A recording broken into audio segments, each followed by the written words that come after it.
하나님의 말씀을 먼저 보겠습니다. 마태복음 8장 5절에서 13절까지 말씀을 교독하겠습니다. 마태복음 8장 5절에서 13절 말씀입니다.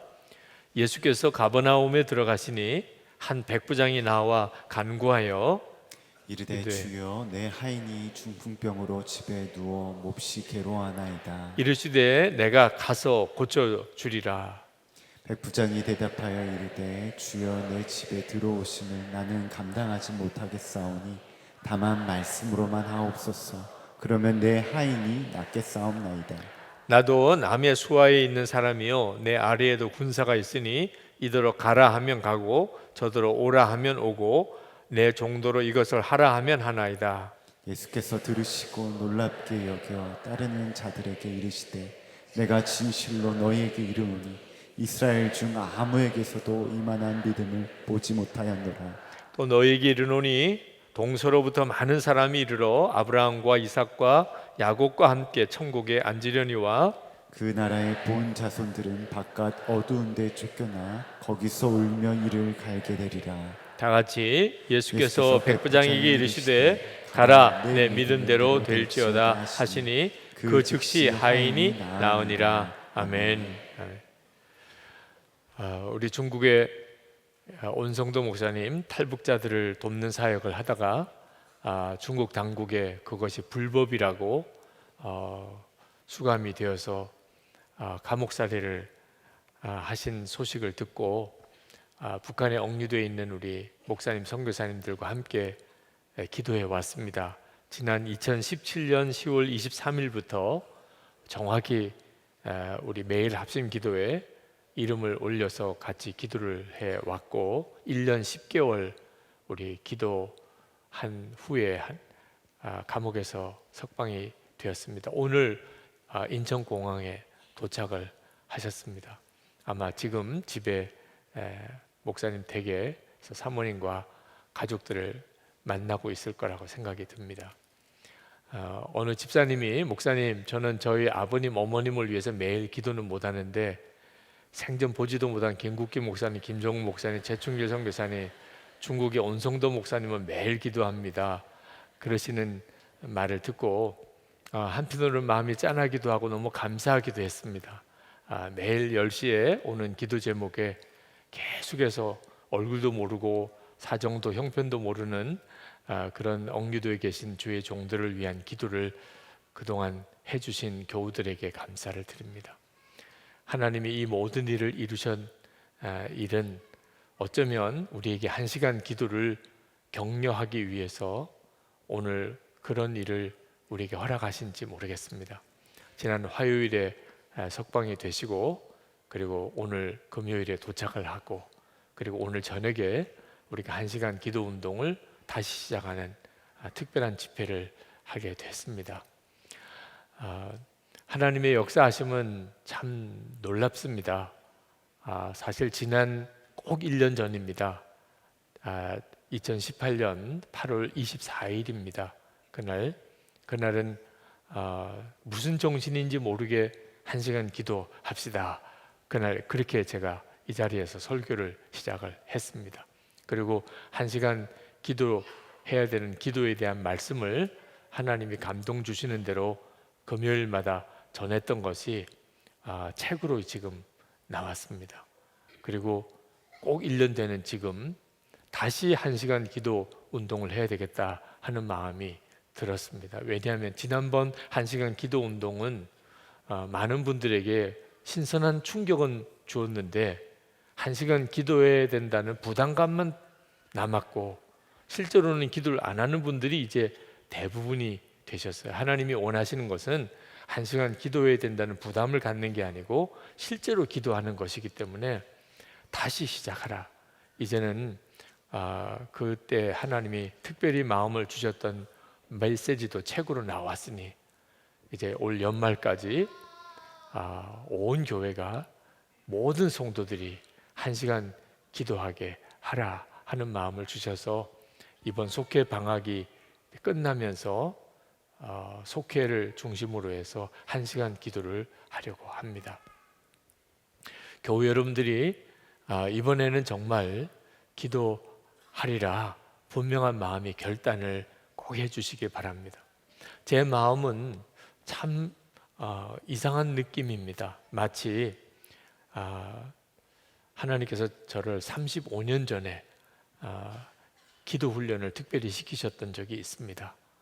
제가 군목으로 훈련받다가 다리가 부러져서 임관을 하지 못하고, 그리고 아버지 집으로 돌아왔을 때 저희 집도 없었어요. 목회를 하다가 군목 임관을 해서 가면 군인교회 관사로 가게 되는 거니까 아버지 집에 저희 아내와 큰딸 맡겨놓고 입대를 했는데 갈 데가 없는 겁니다. 아버지 집으로 돌아갈 수밖에 없는 거죠. 목회하시는 아버님 집에 저희들도 이제 얹혀 살아야 하게 됐습니다. 그래도 가장인데 제가 가족들을 먹여 살려야 되는 책임도 있어서 어느 교회에서 목회할 수 있는 길은 없겠나, 그렇게 한 달 동안을 찾아다녔습니다. 근데 다리도 온전치 않고 또 군 문제도 해결이 완전히 안 된 저를 부목사로 써주는 교회가 없었어요. 애초에 그걸 기대하는 것 자체가 사실 너무 뻔뻔한 것이었죠. 지금도 입장이 바뀌어 생각한다면 아마 그런 분 오시면 우리는 안 된다고 할 거예요. 그때 깨달았어요. 내가 완전히 착각을 하고 있는 거구나. 그러면서 또 한편으로 너무 부끄러웠어요. 목사가 되어서 그 임지 문제를 사람들 찾아다니면서, 교회 찾아다니면서 나를 좀 써주면 좋겠다고 이렇게 부탁하고 돌아다녀야 되나? 아니, 하나님께 기도하고 그리고 하나님이 응답하신다고 그렇게 믿고 가르치고 설교도 했으면서 도대체 나는 지금 뭐 하고 있는 건가? 그날 마지막 기대했던 교회에서 안 된다고 그런 결정을 듣고, 그때는 아무렇지도 않게 괜찮다고, 교회 사정이 충분히 이해가 된다고 그러면서 돌아 나왔지만 아버님 집으로 내려가는 동안에 계속 눈물이 나더라고요. 그 삶, 그렇게 나 자신이 버림받은 것 같고 갈 데가 아무것도 없는 그런 심정이더라고요. 아버님 댁에 들어가는 문 앞에서 마음에 오기 같은 생각이 들더라고요. 내가 하나님 앞에 기도로 응답을 받으리라. 임지 문제, 목사인데, 다른 교인들도 마찬가지겠지만 무엇보다도 목사인데 제가 어느 교회 가서 목회를 해야 될까요? 하나님이 결정하시는 거죠. 세상에 이걸 누구에게 묻고 다녔냐 말이에요. 이제부터는 하나님이 분명하게 응답을 해주시기 전까지는 누구에게도 나 부탁 안 한다. 누구 찾아가지도 않는다. 그냥 아침에 밥 먹으면 마땅하게 어디 가서 기도할 데도 없으니까 집에 있는, 아버님 집에 있는 서재에 올라가서 그리고 기도하고, 점심 먹고 올라가고 저녁 먹고 올라가고, 하나님이 직접 나에게 연락 주실 때까지 나는 기도만 하리라. 그런 오기 같은 기도 생활을 시작했던 때가 35년 전이에요. 꼭 그 느낌이 듭니다. 지금 1시간 기도하는 일이 왜 도대체 하나님이 이렇게 하시는지에 대해서 지금은 잘 모르겠어요. 사실 1년 전에 시작을 했지만 이제 진짜 어쩌면 1시간 기도를 온 교우들에게 하려고 합니다. 목사님들과 모일 때마다 1시간 기도에 대해서 의논하고 또 하나님이 주신 지혜를 구하고 하나님의 뜻을 찾고 그렇게 요 몇 주간을 왔습니다. 이제 연말쯤 되면 우리 교우들이 정말 1시간씩 매일 기도하기 시작하면 아마 왜 그렇게 기도를 시키셨는지를 알리라, 그런 생각이 듭니다. 그때 정확하게 3개월이었습니다. 매일 기도만 했던, 언제 해결이 될지, 언제 응답받을지 전혀 알지 못했기 때문에 지나고 보니까 3개월이 그렇게 긴 기간은 아니었던 것 같은데 그때는 영원히 갈 것 같았어. 나는 어떤 교회도 갈 수가 없고 그렇게 이렇게 기도만 하면서 그냥 영원히 갈 것 같았어요. 근데 참 놀라웠게도 그때 하나님은 저에게 기도 훈련을 시키셨습니다. 그냥 기도만 시킨 게 아니고 기도를 훈련하셨어요. 왜냐하면 기도는 배울 게 많습니다. 그냥 기도만 하는 게 아닙니다. 처음에는 막막했어요. 기도를 하는 것 자체가 하나님 앞에 기도를 시작을 했는데 한 5분 기도하니까 다 끝났어요. 하나님 꼭 저를 하나님이 정하신 교회로 인도해 주세요. 그 다음 뭘 어떻게 더 기도해요? 그 기도하려고 시작을 한 건데 내가 왜 이 기도를 응답 받을 때까지 하겠다고 했나 막 후회가 되더라고요. 그래서 이 기도 저 기도 생각나는 대로 다 하고 나니까 5분 걸리더라고요. 5분 안에 다 들어가요. 제 안에 저희 부모님, 뭐 저희 큰딸, 뭐 그리고 제가 아는 사람들 다 해도 5분 안에 끝나더라고요. 그걸 10번 반복해도 1시간 안 돼요. 아침을 먹고 기도 시작했는데 점심 먹을 때까지 기도할 자신이 없어요. 도대체 기도를 어떻게 점심 먹을 때까지 하냐 말입니다. 하여튼 전화 소리만 들리면 계속 문 앞에 가서 부르면 내려가야지. 그렇게 서재가 3층에 있었는데 다리가 목발을 짚고 다니다 보니까 그 전화 받으러 내려오라 그래도 이렇게 내려가는 게 일이에요. 그러니 기도하다가 벌떡 일어나서 문 앞에 가서 기다리다가 다시 또 돌아오고 이러기를 첫째 날에는 정말 이게 내가 어떻게 해야 될까 싶은 생각도 들 정도더라. 그때 하나님이 주신 생각이 성경을 읽으라. 그렇구나. 기도하다가 기도가 막히면 성경 읽으면 되겠구나. 그래서 기도하다가 성경 읽고 성경 읽다가 기도하고 그러면서 기도 시간이 좀 길어졌어요. 창세기부터 읽어 내려가는데 기도에 대한 구절이 눈에 뜨이기 시작하더라고요. 기도를 그렇게 절박하게 하려고 하다 보니까 기도가 눈이 뜨여요. 저는 성경에 그냥 기도하라고만 한 줄 알았지 그렇게 기도에 대한 스토리가 많은 줄, 그리고 기도에 대한 이야기가 그렇게 다 교훈이 다양한 줄을 몰랐어요. 기도에 대한 내용을 노트에다가 써가면서 성경 공부를 하기 시작을 한 겁니다. 기도에 대한 성경 공부를 무려 3개월을 그렇게 했습니다. 그동안에 엄청난 변화가 일어났어요. 저 자신도 기도에 대해서 성경적인 눈이 열리고 제 아내와 합심해서 기도하는 법도 배우고 믿음으로 사는 법도 훈련받고, 중간에는 마음에 분명히 하나님이 응답은 해주시겠는데 내가 훈련을 다 받고 난 다음에 응답해 주셨으면 좋겠다 이런 생각이 들 정도였고, 그리고 3개월이 지난 어느 날 진짜 거짓말같이 전혀 한 통의 전화도 안 오더니 저를 찾는 어느 후배 목사님의 전화가 집에 왔어요. 유기성 선배님 어디 계신지 혹시 여기 계신가요? 이렇게 연락이 왔어요. 그러면서 어느 교회가 부목사님을 찾고 있는데 생각이 나서 전화를 했노라고. 그런 일이 계기가 되어서 서울 광림교회 부목사로 가게 됐습니다. 제 나이가 27살 때예요. 그러니까 27살 때 서울 광림교회 부목사로 가는 것 자체가 사실 있을 수가 없는 일인데 하나님이 그렇게 하시려니까 그렇게 되더라고요. 그때 그 마음이 지금 다시 너무 강하게 듭니다. 무슨 일이 벌어질지는 모르겠지만 하나님이 강제로 기도를 시키시는 거예요. 하나님이 원하시는 것은 기도에 대해서 아는 게 아니고 실제로 기도를 하는 겁니다. 그래서 오늘 시작으로 이번 주일 설교도 그렇지만 이제 속개 계약하고 여러분 그냥 각오를 하세요. 네. 우리 교구 목사님들이 맨 기도 이야기만 할 겁니다.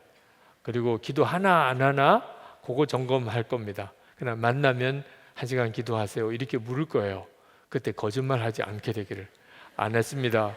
안 하고 있습니다. 또 안 했습니다. 이것도 한두 번 하는 거지, 그죠? 그러니까 아예 했습니다. 물어보기 전에 하고 대답해야 서로가 좋잖아요, 그죠? 정말 1시간 기도를 여러분 꼭 하실 수 있게 되기를 바랍니다. 기도에 감동이 왔을 때 주님이 기도하라고 무슨 이유인지 모르지만 기도하라고 하는 내용은 내 속에서 감동이 오든 바깥에서 내 귀에 들리든 그건 전적으로 성령님의 역사입니다. 주님이 아니시면 기도하라 마음 생각도 누가 권면도 있을 수가 없어요. 주님이 이런 형편일 때 기도하라고 할 때가 그때가 사실 가장 기도하기가 좋을 때고 지혜로운 겁니다. 어느 목사님 부친이 치매로 고생을 하세요. 목사님이 휴가를 얻어서 집에서 그 치매이신 아버님을 옆에서 이렇게 돌보는데 밤에 아버님이 어머님을 막 소리를 질러서 부르시더래요. 화장실 가시려고 하시나 보다 그런 생각을 들었는데 워낙 피곤하셔서 그냥 모른 척하고 그냥 일어나지를 않았대요. 그랬더니 아버님이 부시럭부시럭 하시면서 화장실을 가시더랍니다. 그런데 뭐 난리가 났어요. 화장실에 달려가 보니까 그냥 변기 뚜껑을 열고 변을 보셔야 되는데 그냥 변기 뚜껑 위에다가 변을 보신 겁니다. 그리고는 온몸에 변을 다 묻히시고는 그러고는 돌아다니시니까 다니신 데마다 다 변이 다 묻어버렸어요. 옷도 그렇고 몸도 그렇고 가구도 그렇고 운동기구도 그렇고 다 변이 묻었어요. 그러니 그날 밤 그거 다 씻고 목욕시켜드리고 옷 갈아입혀드리고 정신이 하나도 없으셨어요. 그러면서 마음에 그런 깨달음이 왔다는 거예요. 그때 아버님이 어머님 찾을 때 좀 피곤해도 일어나서 아버님 모시고 화장실 그렇게 가셔서 용변 보시도록 그렇게 도와드렸으면 이 고생 안 했을 텐데 그런 생각이 들더라는 거예요. 여러분, 하나님께서 우리에게 다급하게 아주 강하게 기도를 시키실 때는 뜻이 있는 겁니다. 우리는 당장 오늘 내일 일을 몰라요. 하나님은 다 알고 계십니다. 우리가 잠자도 될 건지 깨어 기도해야 될 건지 주님은 아세요. 우리 한 사람 한 사람에게도 기도하라는 주님의 마음이 다 여러분에게 부어졌겠지만 지금은 온 교회 전체가 기도를 하라고 하시는 하나님의 마음을 하나님이 주고 계세요. 그러니까 아마 우리에게 특별히 정말 기도해야 될 일이 있는 모양입니다. 무슨 일이 있는지 다급한 사정이 아니고 하더라도 여러분 정말 기도해야 합니다. 여러분 1시간 기도하는 것은 여러분을 그렇지 않아도 힘든데 짐을 하나 더 얹어 드리는 것이라고 생각하지 마시기 바랍니다. 사실 그 점이 저 자신에게는 마음에 좀 걸림도 됐습니다. 교우들이 얼마나 힘들까, 일기 쓰는 것도 겨우 적응했는데 이젠 또 1시간 기도를 하라니 이런 생각하시는 분도 계시고, 일기도 지금 겨우 못 쓰고 있는데 이런 분도 계시고, 1시간을 어떻게 기도하라는 거야, 그런 생각하시는 분들도 있으실 것 같아요. 그런데 하나님께서 강권하셔서 1시간 기도를 해보니까 하나님이 짐을 더 지어주신 게 아니고 우리의 짐을 덜어주시려고 1시간 기도를 시키신 것이더라고요. 저에게 있어서 져야 될 가장 큰 짐 중에 하나가 설교 준비입니다. 설교 준비가 저에게는 굉장히 큰 짐과도 같은 일이에요. 제 사역의 가장 중요한 사역이에요. 설교 준비는 정말 한도 끝도 없는 것 같습니다. 설교하기 직전까지 설교 준비해요. 어떤 때는 1시간을 어떻게 기도해?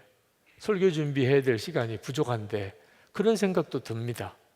그런데 설교 준비를 그렇게 열심히 했는데 나중에 가서 그동안 준비했던 것 다 쓰레기통에 보내야 될 일들이 여러 번 생기는 거예요. 그러니까 설교 준비는 시간을 많이 들인다고 설교 준비가 잘 되는 것, 은혜로운 설교를 준비할 수 있는 게 아니더라고요. 완전히 헛고생하는 일도 많아요. 그런데 1시간 기도하면서 주신 말씀을 붙잡고 말씀을 주시기를 기도하고 해보니까 갑자기 속에서부터 막 영감이 샘솟는 거예요. 그러니까 설교를 받아 적는 것 같아요. 주님이 주시는 메시지를 막 받아 적는 것 같은. 그러고 보니까 설교 준비가 너무나 일찍 끝나는 것 같아요. 그다음부터는 그걸 가지고 계속 기도하고 또 기도하다가 말씀을 전하게 되는 일들이 생기면서, 아, 1시간 기도는 설교 준비도 바쁜데 기도까지 하라는 게 아니고, 제가 감당해야 될 일들을 하나님께서 쉽게 하게 하려고, 그게 짐이 되지 않게 하려고, 그리고 제가 먼저 큰 은혜를 받게 하려고 그렇게 하신 거더라. 여러분들이 해야 될 일들이 많으실 거예요. 그죠? 그런데 꼭 1시간 기도하면서 가정도 살림도 살아보고 일터에서 일도 하고, 그리고 여러분에게 맡긴 사명도 감당해 보시기 바랍니다. 1시간 기도는 우리가 영이 사는 거예요. 1시간 기도 책을 출간하고 난 다음에 인터뷰를 하는데 그런 질문을 하더라고요. 한국교회 성도들이 매일 1시간 기도하면 어떤 일이 벌어질까? 목사님이 책에 그런 표현을 그 프롤로그에 쓰셨는데, 목사님 진짜 어떤 일이 벌어질까요? 이렇게 물어봐요. 온 한국교회 성도들이 매일 1시간 기도하면 어떤 일이 벌어질까? 저는 한국교회가 완전히 새로워진다고 확신합니다. 왜 그렇지요? 지금 한국교회의 문제는 주님이 이렇게 저렇게 하실 수가 없어요. 왜냐하면 주님이 원하시는 것을 성도들이 깨닫지를 못하고 있어요. 주님이 이리로 가라 그러면 우리가 다 그리로 가고, 주님이 저리로 가라 그러면 다 그리로 가야 맞는데, 예수님은 우리의 주님이시니까, 지금도 살아계신 주님이시니까. 그런데 성도들이 기도 생활이 없으니까 주님이 이렇게 하라는지 저렇게 하라는지를 못 알아듣는 거예요. 그러니까 한국교회가 지금 온통 지금 혼란 상태에 빠져 있습니다. 그런데 한국교회 성도들이 하나님 앞에 매일 1시간씩 기도하기 시작하면 성도들 마음에 주님이 이렇게 하라 저렇게 하라 하는 것이 분명하게 깨달아져요. 그러면 한국교회 전체가 주님이 하고 싶어 하시는 대로 움직이기 시작합니다. 이 일이 얼마나 놀라운 일이겠냐. 1시간 기도를 하려면 반드시 필요한 것이 믿음입니다. 믿음. 기도를 해도 믿음으로 할 수 있어야 돼요. 우리가 하나님께 기도를 올려드려도 소원의 기도를 드리는 게 있고 믿음의 기도를 드리는 게 있습니다. 하나님 이렇게 해주셨으면 좋겠습니다. 그건 아직까지는 소원이에요. 하나님 기도하게 하셨으니 이렇게 되겠군요. 이건 믿음이에요. 그러니까 기도가 소원이고 믿음이 두 갈래가 있어요. 안타깝게도 대부분의 성도들의 기도는 소원의 기도예요. 하나님 이거 해주세요, 저거 해주세요, 이렇게 됐으면 좋겠어요. 그렇지만 믿음이 안 되니까 기도하고 기쁨이 없어요. 믿어져야 기쁜데, 믿어지면 벌써 응답 받은 거나 마찬가지죠. 이루어지지는 아직 않았지만 이미 내 믿음 속에는 다 이루어진 거예요. 소원의 기도는 능력이 없어요. 1시간을 기도할 수가 없어요. 소원의 기도만 드리는 기도는. 어떤 때 하루 1시간 할 수는 있겠지만 매일 1시간은 못해요.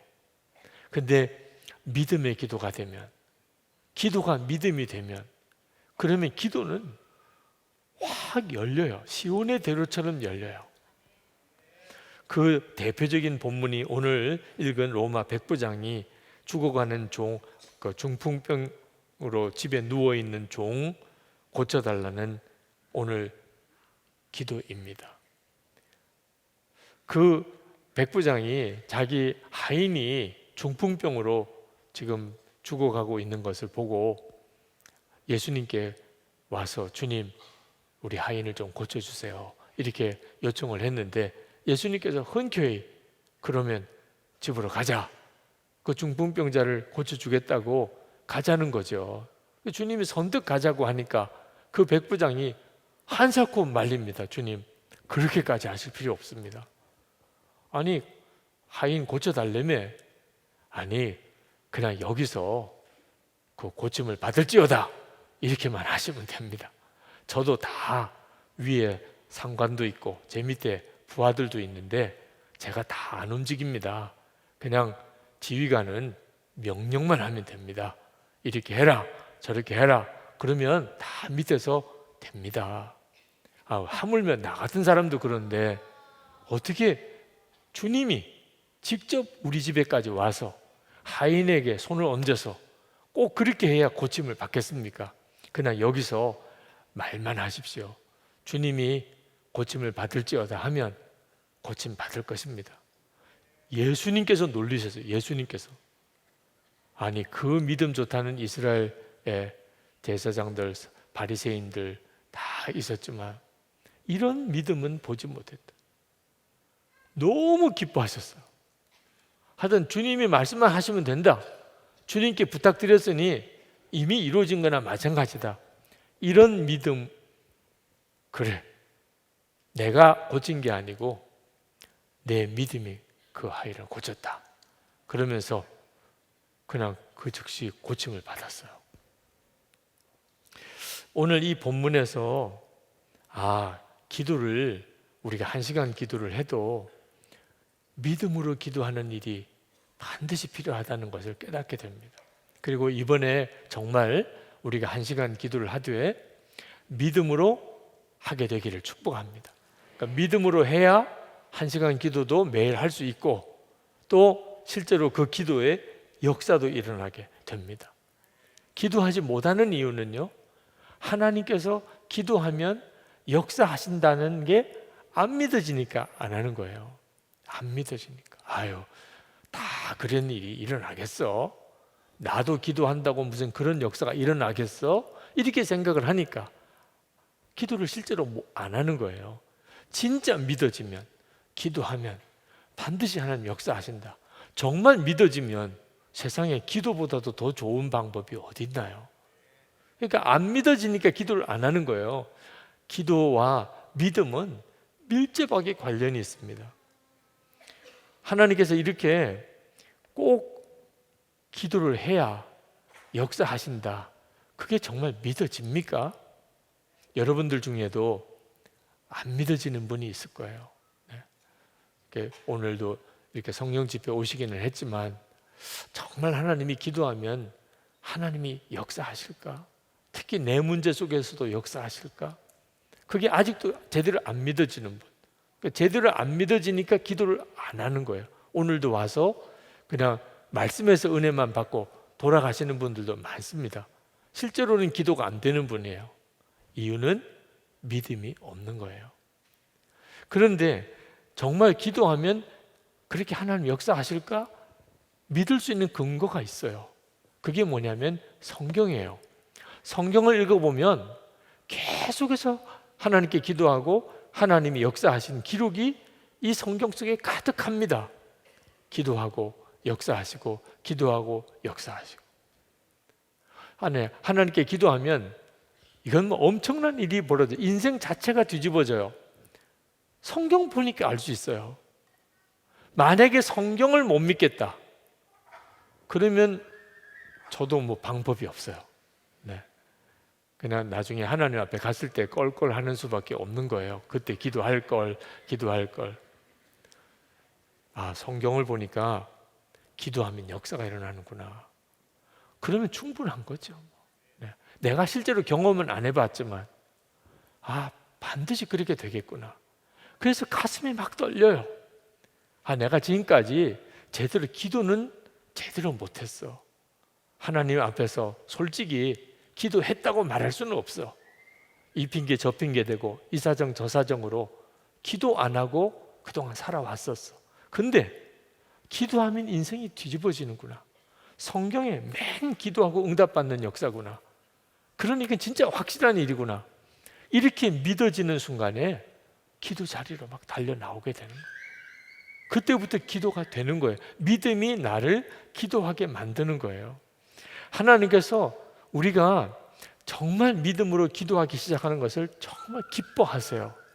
하나님이 왜 우리가 믿음으로 기도하는 걸 기뻐하시느냐 하면 하나님의 나라를 위해서 기도시키기 위해서 그렇습니다. 하나님이 가장 원하시는 기도가 하나님의 나라를 위하여 기도하는 거예요. 그래서 예수님께서 뭐든 염려하지 마. 그러면서 먼저 하나님의 나라와 그의 의를 구하라.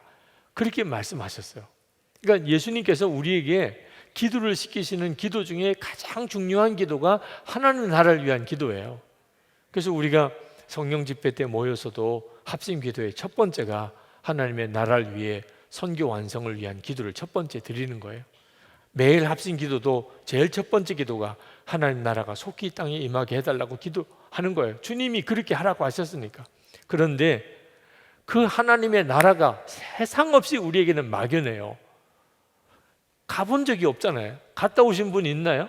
네, 한 명도 없잖아요. 도대체 하나님의 나라가 어떤지 우리는 알지도 못해요. 그 나라가 진짜 오기는 할 건지 도무지 우리가 믿어지지도 않아요. 그런데 하나님의 나라를 위해서 항상 기도해야 되고, 무슨 기도보다 먼저 기도해야 되고, 합심해서 기도해야 되고, 믿음이 없는 사람은 못하는 거죠. 하나님께서 말씀하셨으니 하나님의 나라는 반드시 있다. 그렇다면 세상의 기도 중에 제일 중요한 기도는 하나님의 나라를 위한 기도다. 우리 온성도 목사님 석방되고 나니까 기도한 사람은 너무 기쁘잖아요. 기도 안 한 분은 그런 일이 있었어 이렇게. 그러니까 기도를 하고 어떤 일이 일어나는 것과 기도 안 하고 어떤 일이 일어나는 건 하늘과 땅 차이예요. 주님의 나라가 임했을 때, 주님의 나라를 위해서 실제로 기도한 사람은 세상 모든 게 다 뒤집어지는 거예요. 그보다도 더 엄청난 일이 어디 있어요? 하나님의 나라가 임했을 때 하나님 나라를 위해서 늘 기도했던 사람, 세상에 그 사람처럼 수지 맞은 사람은 어디 있겠어요? 근데 하나님 나라가 임했는데 하나님 나라를 위해서 솔직히 기도 안 했어요. 주님은 영광 중에 재림하셨어요. 그리고 주님 앞에 우리가 다 나가 서게 됩니다. 예수 믿었으니까 서게 되는 거죠. 근데 하나님의 나라를 위해서 솔직히 한 번도 기도 안 했던 사람 얼마나 가슴이 쫄리겠어요. 하나님의 나라를 보니까 이건 보통 일이 아니에요. 그동안 세상 바라보고 살았던 게 이게 또 얼마나 부질없나 싶었어요. 근데 못 들었던 건 아니었어요. 먼저 하나님의 나라를 위해서 기도하라고 분명히 수도 없이 들었었어요. 근데 실제로는 안 했어요. 주님 앞에 섰을 때 도대체 얼마나 가슴이 쫄리겠어요. 주님이 한마디로 물어보시면 너 하나님 나라 위해 기도는 했냐? 못했습니다. 그 말을 해야 되는 게 얼마나 두렵겠어요. 그런데 너 하나님 나라를 위해서 기도했냐? 예, 매일 했습니다. 매일 합심 기도하신 분들 수지 맞은 줄 아셔야 돼요. 주님 앞에 섰을 때 너 하나님 나라 위해 기도했냐? 예, 했습니다. 얼만큼 기도했냐? 매일 했습니다. 다른 옆에 있는 다른 교인들이요, 너무 우러러 볼 거예요. 어떻게 그렇게 매일 할 수 있나? 그냥은 매일 못합니다. 먹고 사는 일 바쁘죠. 세상 소식도 들려오죠. 할 일도 많죠. 하루 종일 일하고 피곤하죠. 그러니까 그냥 하나님의 나라를 위한 기도는 항상 뒷전이에요. 하기를 해도 그 참 대단한 거죠. 근데 매일 먼저 기도하는, 믿어야 그렇게 할 수 있는 거거든요. 그러니까 하나님께서 기도를 하되 믿음으로 기도하게 하시는 거예요. 믿음으로 기도하는 사람을 찾고 싶으신 거예요. 믿어지지 않으면 결국은 끝까지 기도할 수 없어요. 중간에 기도가 그냥 그쳐버리고 맙니다. 그러므로 성경의 약속을 믿고 기도하는 것이 엄청난 일이에요. 하나님이 그것을 기뻐하시는 거예요. 그래서 예수님께서 백부장의 믿음의 기도를 받으시고 그렇게 놀라하신 거예요. 세상에 이런 사람을 이스라엘에서 찾아볼 수 없었다. 이런 믿음을 가지려면 믿어지는 역사, 기도를 하고 기도했으니 이루실 것이구나. 이런 믿어지는 역사가 우리 안에 일어나려면, 그러면 주님을 바라보는 일이 반드시 필요합니다. 히브리서 12장 2절에 믿음의 주요 또 온전케 하시는 이인 예수를 바라보자. 자, 예수님을 바라보면 믿음이 생기고 그 믿음이 온전하게 된다 그랬어요. 이 말은 무슨 뜻이냐면 기도를 해도 응답을 바라보고 기도하지 말라는 뜻이에요. 대부분은요, 기도를 응답을 바라보고 합니다. 몸이 아픈 사람이 하나님 고쳐주세요. 그러면 고침 받았나를 항상 바라보는 거예요. 사업의 어려움 때문에 기도하는 사람, 하나님 기도합니다. 사업 회복되게 해주세요. 그럼 내 사업이 오늘 회복되나 내일 회복되나 그것만 바라보죠. 가정에 어려움이 생기면 하나님 앞에 기도하고 그 문제가 해결됐나만 바라보죠. 그러니까 기도가 중간에 다 무너지는 거예요. 끝까지 기도로 나아가지를 못하는 거예요. 응답만 바라보니까 계속 마음에 조급증만 생기고, 그리고 나중에 가서는 기도해도 소용없다고 하고, 하나님의 때와 하나님의 역사를 끝까지 기다리지를 못해요. 그런데 기도를 주님을 바라보고 하면, 그렇죠? 그러면 항상 믿어져요. 주님은 나와 함께 계시잖아요. 오늘 이 시간에 하나님께 구하는 것이 아직 이루어지지 않으시는 분들이 있으실 겁니다. 그렇죠? 그렇지만 그래서 이거 안 이루어지는 거 아니야? 그렇게 생각할 수 있죠. 응답만 바라보면 그런 상태에 빠져요. 그런데 주님 바라보면, 그러면 이건 100% 믿음이에요. 주님은 지금 내 안에 계시죠. 여기까지 이끄셨죠. 주님이 나와 함께 계신 것은 완전한 상태죠.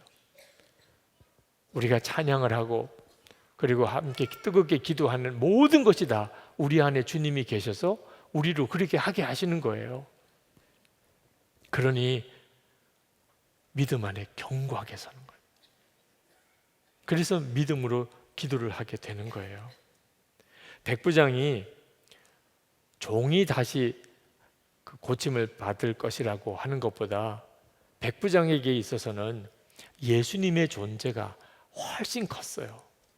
만약에 백부장이 자기 하인이 그 중풍병에서 건짐을 받는 것을 더 크게 생각했다면 예수님께서 그래 가자 그러면 주님 감사합니다 이러거나 주님을 모시고 빨리 갔을 거예요. 왜냐하면 빨리 예수님이 오셔서 자기 하인에게 손을 얹어주시고 그리고 하인을 고쳐주셔야 되니까.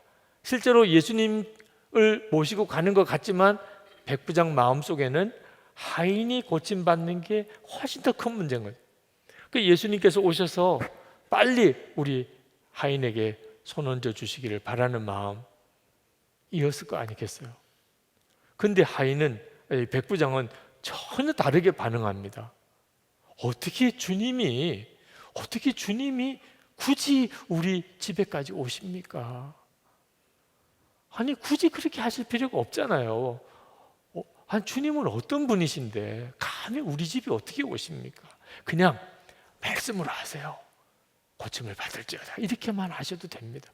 그러니까 백부장 마음에는 하인이 고침 받고 해달라는 간절한 소원이 있기는 했지만 예수님은 그 문제보다도 훨씬 크신 분이었어요. 그러니까 이렇게 반응하게 된 겁니다.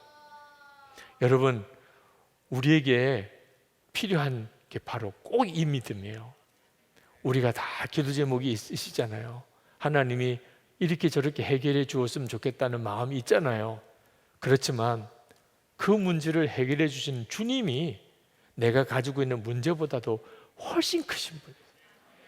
여러분이 이 사실이 진짜 믿어지는 일이 중요한 거예요. 예수님이 내 문제보다도 훨씬 크시다. 그 주님이 나와 함께 계시면 그러면 내 기도 제목이 이렇게 되고 저렇게 되는 것 자체는 사실 아무것도 아니다.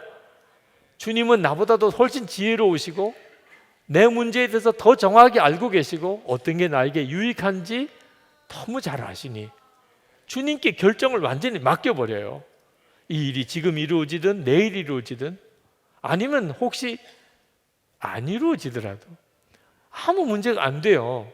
왜냐하면 우리 주님이 나에게 너무나 완벽하게 좋은 것으로 해결해 주실 거니까. 이 사실이 진짜 믿어지면 그러면 기도가 요동치지 않아요. 기도가 계속 힘을 받게 됩니다. 기도를 시작했을 때 아버지라고 이렇게 부르고 그게 정말 내 마음의 심령에서부터 뜨겁게 일어나는 성령의 역사였어요. 그리고는 기도하러 올라갔던 기도 제목 한마디도 안 하고 내려왔어요. 그냥 계속 아버지만 불렀어요. 아버지만. 하나님이 내 아버지가 되신다는 사실이 그렇게 가슴 뜨겁게 오니까 굳이 기도할 필요가 없어져 버렸어요. 여러분, 기도를 실제로 성령의 감동으로 시작하기 전하고 실제로 기도하게 되고 마음이 완전히 달라져요. 주님을 바라보는 눈이 뜨이고 나면, 그러면 무슨 기도를 드릴 것 자체도 변화가 돼요. 오늘 그 역사가 여러분에게 있게 되기를 축복합니다. 우리가 이렇게 하나님 앞에 나오면 다들 마음에 하나님을 체험하고 싶어 하게 됩니다. 오늘 하나님 만났으면 좋겠다. 진짜 하나님의 역사가 내게 일어나면 좋겠다. 그런데 실제로 하나님의 역사를 체험하기는 참 힘들어 보입니다. 정말 오늘 주님이 나에게 역사하실까? 그런 생각도 들고. 그러다가 만약에 정말 죽은 자가 살아나고 걷지 못한 자가 걷는 역사가 일어나면 갑자기 분위기가 확 달라져요. 마치 하나님이 그동안에는 함께 안 하시다가 그 순간에 우리 가운데 함께 하신 것처럼 막 놀래고 찬양하고 박수치고 난리가 아니에요. 분위기가 확 달라져 버려요. 이렇게 눈에 보이는 어떤 기적에 의해서만 하나님이 우리와 함께 하시는 것을 믿는 수준의 믿음이 있어요. 그게 바로 처음 어린아이 같은 믿음. 이런 사람은 눈에 보이게 뭐가 나타나야 하나님이 계시구나, 우리 가운데 계시구나, 그렇게 믿는 거죠. 근데 그렇게 믿었다가는 하나님이 우리와 함께 계심에도 불구하고 마음은 염려와 두려움에서 헤어나오지 못하는 상태에 빠져버리게 됩니다. 늘 우리와 함께 계시는 주님이신데 평소에는 대부분 우울하고 답답하고 염려하고 두려워하고 짜증나고 그렇게 그냥 눌려버려요. 왜? 내 눈에 보이는 어떤 기적에 의해서만 주님이 함께 하시고 역사하시는 것을 보는 수준에 밖에 안 되니까. 엘리사 열왕기하 6장에 보면 엘리사의 종이 도단성에 아람 군대가 포위했을 때 그는 진짜 죽는 줄 알았어요. 이제는 우리는 끝이다. 엘리사에게 쫓아가서 큰일 났다고 막 호들갑을 떨었습니다. 그때 엘리사가 우리와 함께하는 자가 저들보다도 훨씬 많다. 그리고 하나님께 눈을 열어 보게 해달라고. 그래서 그 엘리사의 종이 눈이 뜨이고 보니까 천군 천사가 가득 불말과 불병거로 엘리사를 호위하고 있는 것을 보게 됐어요. 그 아람 군대가 아무것도 아닌 거예요. 그러니까 마음의 두려움이 싹 다 사라졌어요. 눈으로 보고 나니까. 근데 그 성경에 보면 엘리사는 보았다는 말이 안 나와요. 엘리사는 눈으로 볼 필요가 없었어요. 믿음으로 벌써 다 알고 있으니까. 내 눈에 비록 안 보이고 아람 군대밖에 없어도 하나님의 불말과 불병거 천사들이 빽빽히 나를 둘러싸고 있을 것이 믿어졌어요. 그러니까 아무 걱정도 안 되는 거예요. 지금 우리에게 필요한 것이 바로 그것이에요. 무슨 눈에 뜨이는 기적이 일어나야 주님이 비로소 역사하시나 보다. 마치 그전에는 전혀 안 계셨던 것처럼, 전혀 예수님을 안 믿었던 사람인 것처럼 그렇게 막 호들갑을 떠는 믿음이 이제는 성숙한 믿음으로 가야 돼요.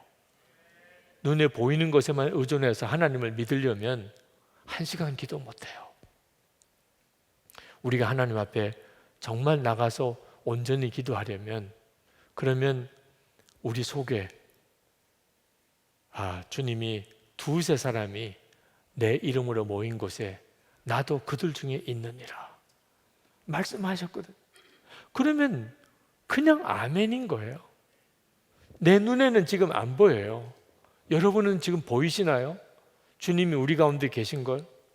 그런데 여러분 중에는 어떤 사람은 주님은 정말 우리 가운데 계시다고 분명히 믿는 사람이 있어요. 왜? 마태복음 18장 20절에 분명히 두세 사람이 내 이름으로 모인 곳에 나도 그들 중에 있느니라 하셨으니까, 말씀하셨으니까, 사람의 말도 믿을 때는 믿어야 되는데, 주님이 하신 말씀인데 내가 어떻게 이걸 안 믿을 수 있어?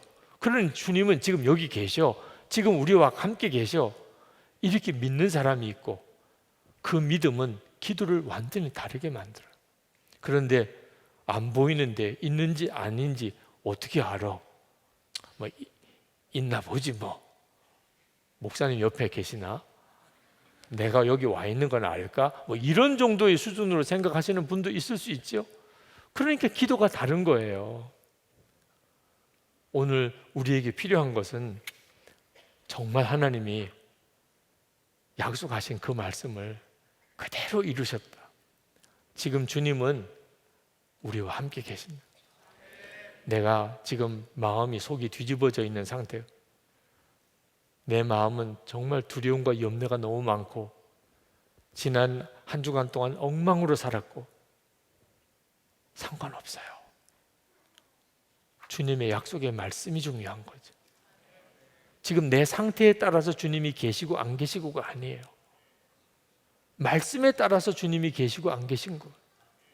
그러니까 오늘 우리에게 중요한 것은 말씀을 붙잡는 믿음이에요. 이 믿음이 여러분 안에 역사하게 되기를 축복합니다. 오병이의 기적을 행했을 때 그때 당시 사람들이 예수님은 진짜 메시아시구나, 그래서 예수님을 왕으로 추대하려고 예수님에게로 몰려들었어요. 눈으로 본 기적으로 주님을 믿으려고 하는 사람. 그때 예수님께서 그들에게 내 살을 먹어라, 내 피를 마시라. 그들이 기절초풍한 줄 알고 다 떠나갔습니다. 말씀을 주니까 오히려 떠나가 버렸어요. 기적을 행하니까 몰려들었다가 말씀을 주니까 떠나가 버렸다. 그래서 예수님이 제자들에게 너희도 가려느냐? 다 떠나가니까. 그때 베드로가 뭐라고 대답했냐면 영생의 말씀이 여기 계심에 우리가 누게로 가오리까? 그러니까 베드로는 말씀을 붙잡고 주님을 따른 거지 기적을 보고 따른 게 아니었다는 뜻인 거예요. 오늘 이 시간은 우리에게도 똑같이 그렇습니다. 오늘 이 시간 여러분은 다 주님을 만나게 돼 있어요. 기도하는 사람은 다 만나게 돼 있어요. 주님이 여러분을 먼저 부르셨으니까 기도할 마음을 주시고 1시간 기도하라고 하시고, 그러니 주님이 안 만나 주실 리가 없는 거죠. 그런데 그 대신에 반드시 믿음으로 나가야 오늘 주님이 나를 만나 주신다. 여러분, 사실 1시간 기도는 응답을 받으려고 기도하는 것이기보다 주님을 만나려고 하는 기도예요. 주님을 너무 사랑하니까, 주님을 너무나 사랑하니까, 주님을 사랑하는 고백을 하는 시간, 그리고 주님이 우리를 만나주시고 만져주시는 시간. 주님 앞에 뭔가 딱히 뭐가 있어서 주님 앞에 구하는 게 아닙니다. 사랑하는 사람들 사이에 휴대폰으로 보고 싶다고 문자라도 하나 보내면 그러면 그냥 즉시 달려오잖아요. 그게 사랑하는 사람들 사이잖아요. 무슨 다른 특별히 구할 것도 없어요. 제 아내가 이번 주간에 병원에 입원했었는데 피곤하면 오지 마. 그러니까 더 가게 되더라. 분명히 오지 말라고 그랬어요. 피곤하니까 당신은 집에 가서 당신이라도 쉬어야지. 그러니까 더 가게 되더라니까. 그러니까 우리가 주님 앞에도 똑같아요. 주님 정말 사랑해요. 저는 아무것도 필요가 없어요. 주님 한 분이면 충분해요. 그러면 그냥 다 쏟아진다니까요. 그게 진짜 기도라니까요. 그러니까 1시간을 기도하게 되는 거예요. 내가 원하는 건 주님이에요. 응답이 아니라니까. 이것 주세요, 저것 주세요. 주님과 사이에서는 사실 그렇게 이것 주세요, 저것 주세요 할 것도 없어요. 그냥 실제로 기도해 보니까 이것도 필요 없어요, 저것도 필요 없어요, 안 주셔도 돼요, 다 충분해요. 근데 그냥 더 주시네요. 그냥 난 예수님이 너무 좋아. 나 정말 주님 한 분이면 정말 좋아. 그러면요, 주님이 계속 같이 하시는 역사가 나타난다니까요. 저도 교인들이 이렇게 길을 가는데 뭐 유기성 목사가 어떻고 유기성 목사가 어떻고 뭐 이러면 자꾸 가까이 가서 들어보게 되더라고요. 무슨 이야기를 하나.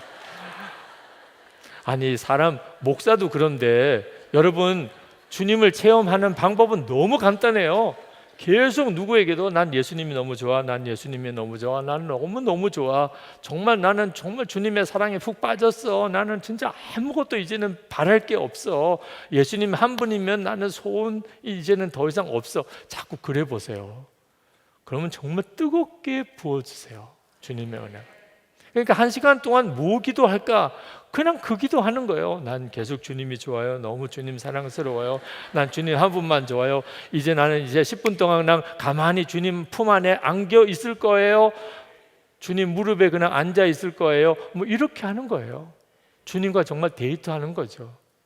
그때 주님이 여러분을 회복시키시고 만드시고 치유하시고 여러분 안에 지혜를 주시고 살 길을 여시고 다 하는 거예요. 2007년에요. 벌써 세월이 굉장히 오래 갔네요. 13년 전쯤 되네요. 바로 이 자리입니다. 그때 우리 교회에서 아이합이라고 24시간 365일 기도하는 미국의 기도 사역 단체가 있습니다. 그 단체가 어떤 단체인지 잘 알지도 못했던 때지만 한국에 와서 처음 집회를 하는데 선한 목자 교회에서 이렇게 장소를 잘 빌려준다고 해서 우리 교회에서 하면 좋겠다고 해서 그렇게 하시라고 그랬어요. 그래서 우리도 궁금하기도 하고 도대체 24시간 365일 기도하신다는데 어떤 단체일까 궁금하기도 했었어요. 그래서 와서 집회를 했는데 제일 지금도 잊어버리지 않고 인상 깊은 것은 그때 오셨던 강사 중에 앨런 우드 목사님이라고 계셨는데 그 목사님의 11살 된 아들이 조그만 소년이 목사님하고 같이 이 강단에 지금 이 자리에 올라왔어요. 그래서 그 11살 된 아이가 예언으로 기도하는 겁니다. 성령의 감동을 받아서 이 자리에서 예언으로 기도를 하는, 그 예언 기도를 통역을 해주더라. 근데 무슨 내용이었냐면 미국 교회나 한국 교회나 이제는 사역 중심에서 예수님 중심으로 바뀌어야 한다. 그 11살 된 아이의 입에서 미국 교회나 한국 교회나 목회자들에게 더 이상 사역 중심으로 일하지 말고 예수님 중심으로 일을 해야 한다. 도대체 이게 무슨 일인가 싶은, 그때 하나님께서 제 마음에 주셨던 간절함이 예수님이 이끄시는 교회 주님만 붙잡고 가자는 것이었는데 마치 확인해 주는 것처럼 그 11살 된 아이의 입에서 그 기도가 나오더라고요. 우리가 기도할 때도 똑같아요.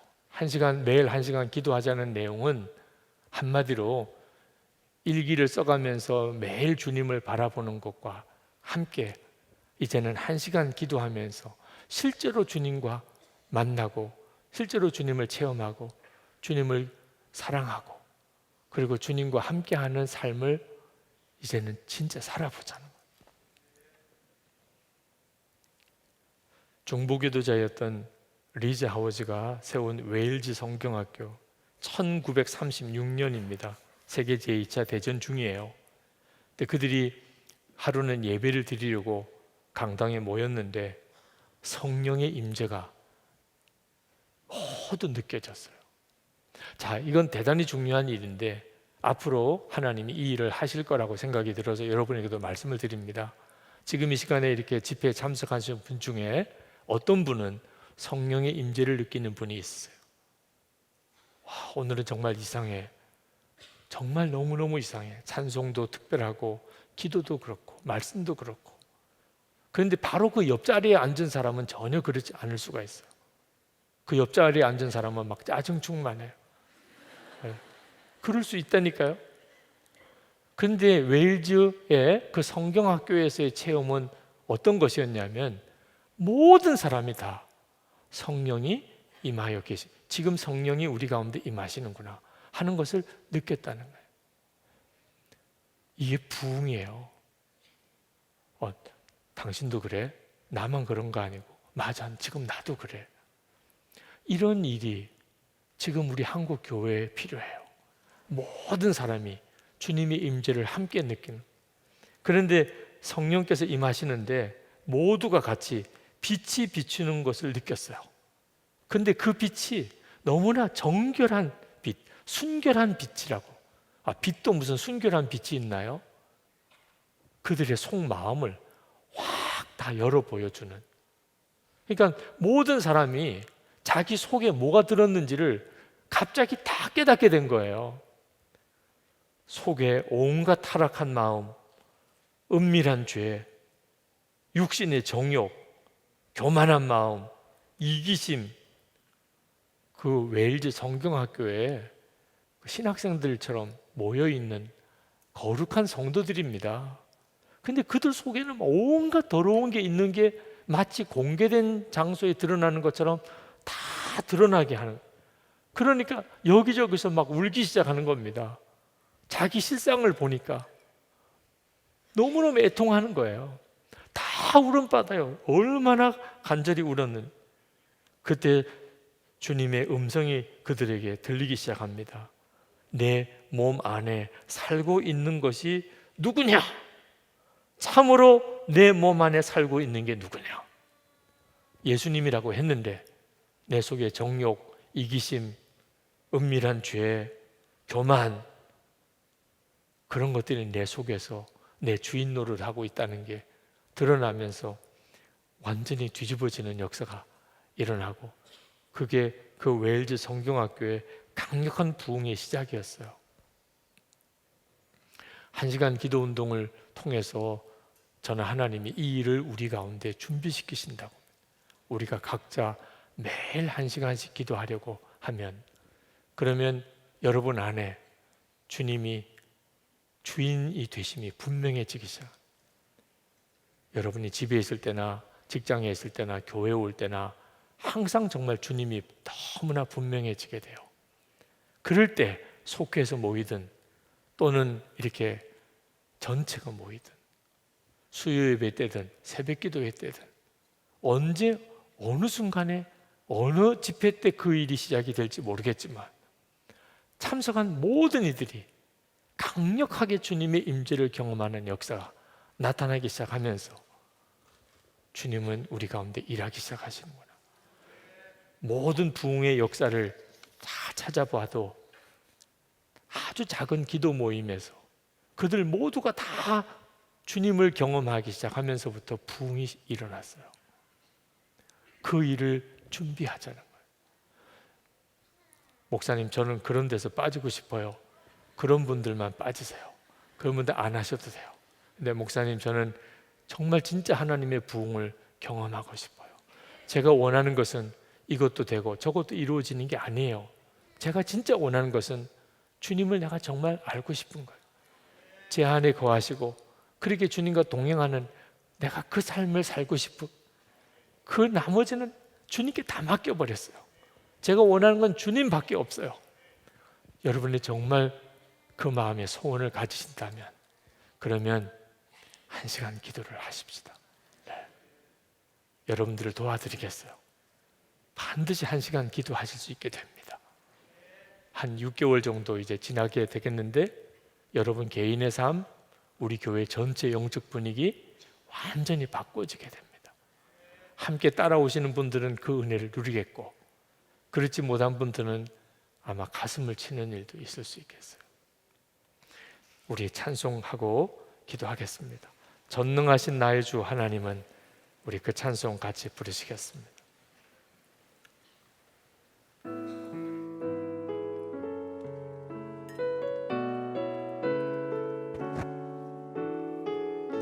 전능하신 나의 주, 전능하신 나의 주 하나님은 능치 못하신 일 전혀 없네. 우리의 모든 간구도 우리의 모든 생각도 우리의 모든 꿈과 모든 소망도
여러분 중에 주님이 정말 특별하게 부르신 분이 있습니다. 영적으로 뭔가 변화를 갈망하지만 뭔가 납덩어리가 탁 누르는 것처럼 그렇게 꼼짝달싹을 못할 정도로 이러지도 저러지도 못하는 답답함 속에 있는 분이 있습니다. 그렇게 영적으로 새로워지기를 원하고 주님과 관계가 깊어지기를 원하는데 도무지 한 발자국 더 앞으로 나가지 못하고 계속 같은 자리만 맴도는 것 같은 그런 답답함 속에 있는 분들이 있습니다. 주님이 그 사람을 완전히 영적인 눈을 열어주기를 원하십니다. 주님의 은혜 안에 갑자기 점프하듯이 그렇게 여러분을 붙잡아 세우기를 주님이 원하십니다. 그런 마음의 감동을 주님이 주시는 분, 주님, 제가 그렇게 되기를 원합니다. 제가 영적으로 뭔가 완전히 새로워지게 되기를 원합니다. 제 눈도 뜨이고 기도의 문도 열리고 그리고 정말 주님과 동행하는 친밀함이 깊어지고 그리고 깊은 기도의 능력을 제가 체험하기를 원합니다. 주님, 저를 그렇게 세워주소서. 그런 마음에 간절한 소원이 있으신 분들은 일어나서 기도하시기 바랍니다. 주님은 여러분들에게 그렇게 일하시기를 원하십니다. 여러분의 삶에 영적인 변화를 주님이 주기를 원하십니다. 1시간 기도 운동을 시작하면서 여러분의 삶 전체를 바꾸기를 원하십니다.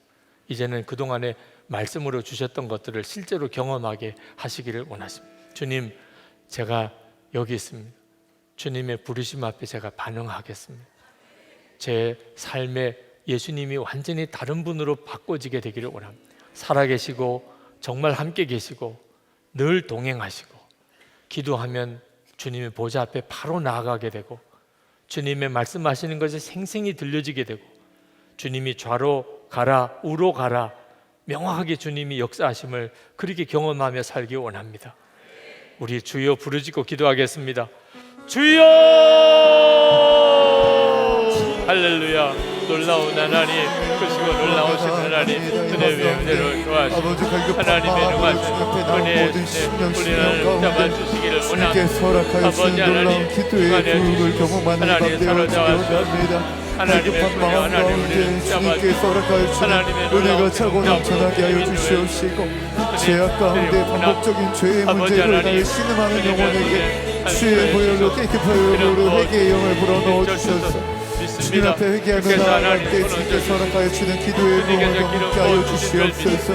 우리 마음 가운데 더욱더 주님을 갈망함으로 이 시간 나아가기 원합니다. 우리의 마음의 문을 더욱더 활짝 열어주시옵시고 우리의 마음 가운데 더욱더 주님께서 허락하여 주는 그 놀라운 기도의 은혜를 경험하는 밤 되어지기 원합니다. 우리의 하나님 완전히 맡겨드린 주님이 역사하시도록 맡겨드린 주님이 하나님 끌어주시기를 원합니다. 그저 순종의 걸음을 따라가겠습니다. 하나님 한 시간 하나님 매일 하나님 주님과의 특별한 하나님 관계를 원합니다. 주님의 은혜 안에 하나님 그에게 특별히 구하기를 원합니다. 하나님 역사를 허락해 주시옵소서. 주님의 은혜를 더하여 주소서. 하나님의 역사를 더하여 주소서. 하나님의 은혜를 더하여 주소서.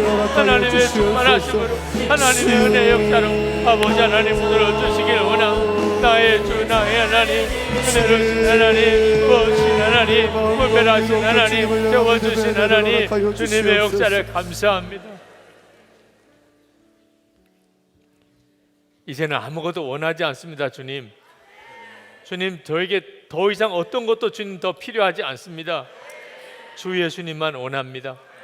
주님만 갈망합니다. 주님을 뜨겁게 사랑합니다. 주님과만 함께 그렇게 살기를 원합니다. 예수님만 함께 해주시면 충분합니다. 주님을 뜨겁게 사랑하며 늘 감사하며 찬송하며 그렇게 살겠습니다. 이제는 주님으로 사는 삶을 살게 해 주옵소서. 주님이 이끄시는 대로 그렇게 가게 해 주옵소서. 주님이 원하시는 삶을 살게 하소서. 남은 생에 얼마나 살지 모르겠지만 주님께서 기뻐하는 그 삶을 살다가 주님 앞에 서기를 원합니다. 다시 오시는 주님을 맞이하기를 원합니다. 우리 주여 부르짖고 기도하겠습니다. 주여! 놀라우신 하나님, 놀라우신 하나님을 도와주시고 하나님의 역사를 하나님 도와주시기 원합니다.